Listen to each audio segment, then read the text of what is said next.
Olá, queridos irmãos e queridas irmãs em Cristo. Hoje eu quero trazer um tema muito interessante, que é o homem esquecido do Natal. Quem é esse homem e por que ele é importante? Eu decidi trazer essa pregação porque já estamos em dezembro, um mês onde a gente comemora o Natal. Sem mais enrolações, o que a gente precisa saber aqui é sobre o nascimento e a encarnação do nosso Senhor e Salvador. Ele é de uma forma incomum, mas muito significativa, onde a maior parte da atenção sempre é voltada a José, Maria, Herodes, reis e magos, os pastores, os anjos. E essa história do Natal, ela é muito importante, mas ela fica incompleta sem uma pessoa importante, que essa pessoa é Simeão. Ele era um idoso piedoso. Ele era um homem de fé fervorosa e de paciência esperançosa. E aqui já com o nosso texto base, Lucas capítulo 2, versículo 21 até 35, nós vemos que ele era um homem dirigido pelo Espírito. Observe essa relação do Espírito Santo entre este homem. Porque justamente aqui no versículo 25 diz: o Espírito Santo estava sobre ele. E isso pode ser compreendido de diversas formas. Vou quebrar isso em dois pontos. Primeiro ponto: o Espírito Santo habita nos crentes de hoje. E segundo ponto é que o Espírito Santo vive dentro de nós e nós fazemos o seu desejo. E o desejo que é feito pelo Espírito Santo é de nos guiar. Mas guiar para o quê? Guiar para a verdade. E o que é essa verdade? Jesus Cristo, nosso Senhor e Salvador. Deus, Ele é a nossa verdade. E essa revelação do Espírito Santo para ele é muito importante, porque o Espírito Santo revela as coisas para ele. E isso é mostrado no versículo 26. Revelado a ele pelo Espírito Santo. E o que é essa revelação? O que nós temos de revelação hoje em dia? A Bíblia é a nossa fonte de revelação.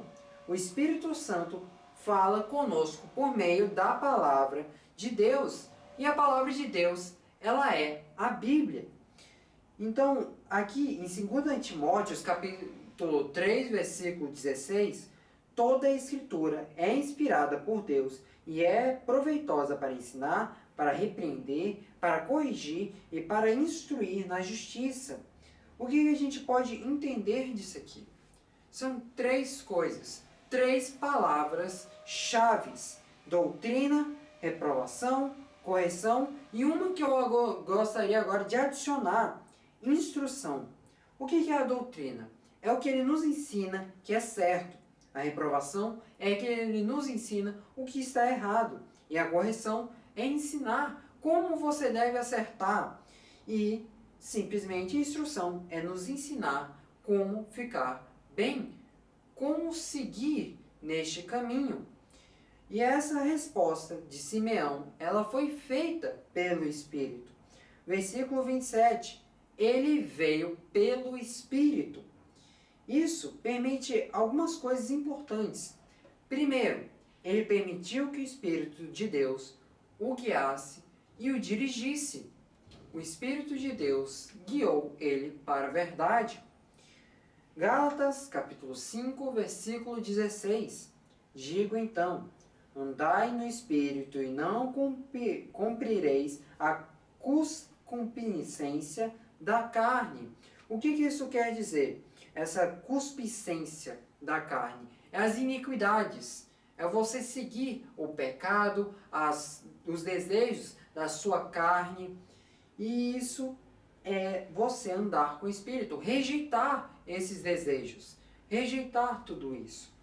E este homem, este idoso, ele era um homem iluminado pela salvação. Primeiramente, seu privilégio. Qual é o privilégio que ele tem? Ele não viu apenas Cristo, ele teve o privilégio de segurá-lo em seus braços. que homem privilegiado ele era, segurar Jesus, o Senhor e Salvador, aquele que depois morreria na cruz do Calvário e nos tiraria todos os pecados. E a sua profecia, que agora foi cumprida no versículo 26. E não é somente isso que é cumprida ao longo de Lucas capítulo 2. A sua profecia foi cumprida no versículo 26, a sua oração no versículo 29, a sua percepção no versículo 30, e tem a preparação de Deus e o propósito de Deus, respectivamente, versículos 31 e 32. Então, a gente tem essa graça para nós, os gentios, e essa glória também para Israel. Você vê essa presença de Deus, você vê que a profecia de Simeão foi cumprida, é simplesmente algo incrível, meus irmãos. E ele não era um homem qualquer, ele não era um homem que apenas fez a profecia e largou, não. Ele era um homem que estudava as Escrituras. Isso está lá para o final, nos versículos 34 e 35. E ele teve o conhecimento do Messias a partir dos seus estudos aqui. Então ele sabia que os profetas haviam predito o Messias. Porque você vê, ao longo da Bíblia, sempre tem a profecia de um ser humano, de uma pessoa que vai vir, vai fazer milagres, vai fazer coisas inimagináveis, vai ser aquela pessoa que é Jesus.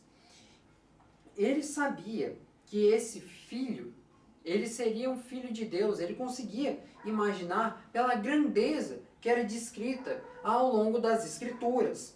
Então ele sabia que esse filho de Maria teria um impacto em todo o Israel. Ele sabia, porque simplesmente não é possível profetas falarem tanto sobre o homem e esse homem ser apenas um mero plebeu. Então, muitos tropeçaram por causa dele, muitos também se levantaram por causa dele. E Isaías mesmo, lá no seu capítulo 8, versículo 14, ele profetizou uma coisa que ele leu. E ele será pedra de tropeço e rocha de ofensa para ambas as casas de Israel. Simplesmente grandioso. E Simeão, ele estudava a Bíblia. Então ele viu essas profecias, ele viu o que Isaías falou. E não somente Isaías, mas outros profetas. E ele teve um papel importante. No versículo 35, ele tem uma mensagem para Maria, a mãe de Jesus, aquela que deu a luz a Jesus. Maria teria que sofrer grande angústia, como se uma espada fosse perfurar sua alma, que ela é descrita como talvez uma sombra que aconteceria no Calvário.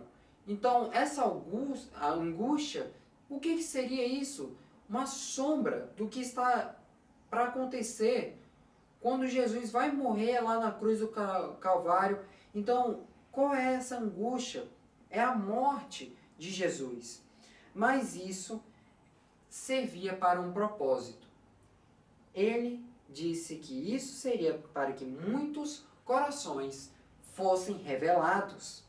E a sua mensagem foi de uma bênção extraordinária, pois isso guiou Maria e agora ela tinha instruções e também preparação de como é que ela deveria agir, como é que ela deveria vir, o que ela deveria fazer.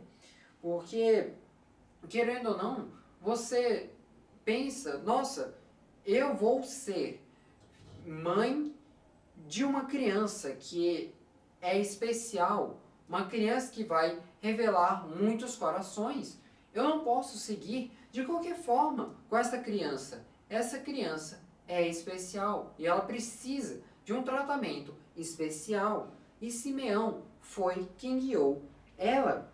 E a conclusão é que você realmente esquece, dia após dia, com frequência, que nós precisamos considerar essa história do nascimento de Cristo.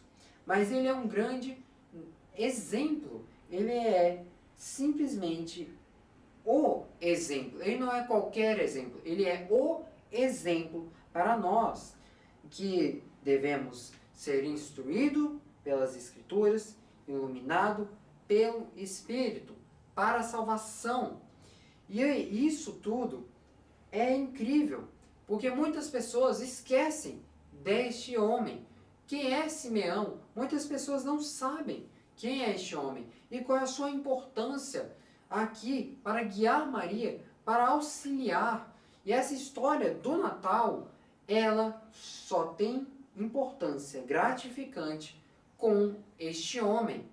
E eu acho muito importante trazer essa história como preparação para a pregação que teremos para o Natal, uma pregação importante. Então, eu queria fazer uma pergunta para você. Qual é o caminho que você está seguindo hoje? Qual instrução você está seguindo? Você está se instruindo por quem? Pela Bíblia? Ou pelos seus instintos? Pelo diabo? Por Deus? Você está sendo iluminado por quem? Quem te ilumina? Você segue essa luz? E para onde você está indo? Qual o local que você quer alcançar? Qual o local que você almeja? E que com essas instruções que foram ditas por Simeão, que você possa observar e compreender, tomar este conhecimento para si e possa se tornar um crente ainda mais fiel para tudo que você deseja. Eu queria agradecer a vocês. Vamos à minha oração. Olá, Senhor, meu Deus, meu Pai Celestial, nos ajuda, Senhor, a seguir um caminho com exatidão, com a Tua vontade, Senhor, e com o que nós precisamos seguir. Nós precisamos ir para onde? Nós somos iluminados por quem? Quem é que está nos instruindo? Então, Senhor, abre a mente dos nossos irmãos, que eles possam olhar e entender qual é a importância de Simeão, qual a importância do Natal, e não cair, Senhor, nessas palavras de apenas comemorar o Natal, que você comemora o Papai Noel, ho, ho, ho, e você esquece, Senhor, o Senhor e Salvador que salvou você na cruz do Calvário pela sua morte. Então, Senhor, que eles possam compreender, reler, Senhor, essa história tão linda do amor de Cristo por nós e mandando o seu Filho único aqui para a terra para nos salvar. Então, Senhor, abre os olhos dos nossos irmãos para qual caminho eles devem seguir. Senhor, também permita com que eles sejam fortes e firmes para seguir as Escrituras e serem iluminados pelo Espírito, para que eles cheguem até a salvação, para que eles possam ir até o céu. E com isso, Senhor, peço que você faça a Tua vontade na casa e na vida de nossos irmãos, Senhor. Portanto, seja feita a Tua vontade em Teu santo nome, Senhor. Amém.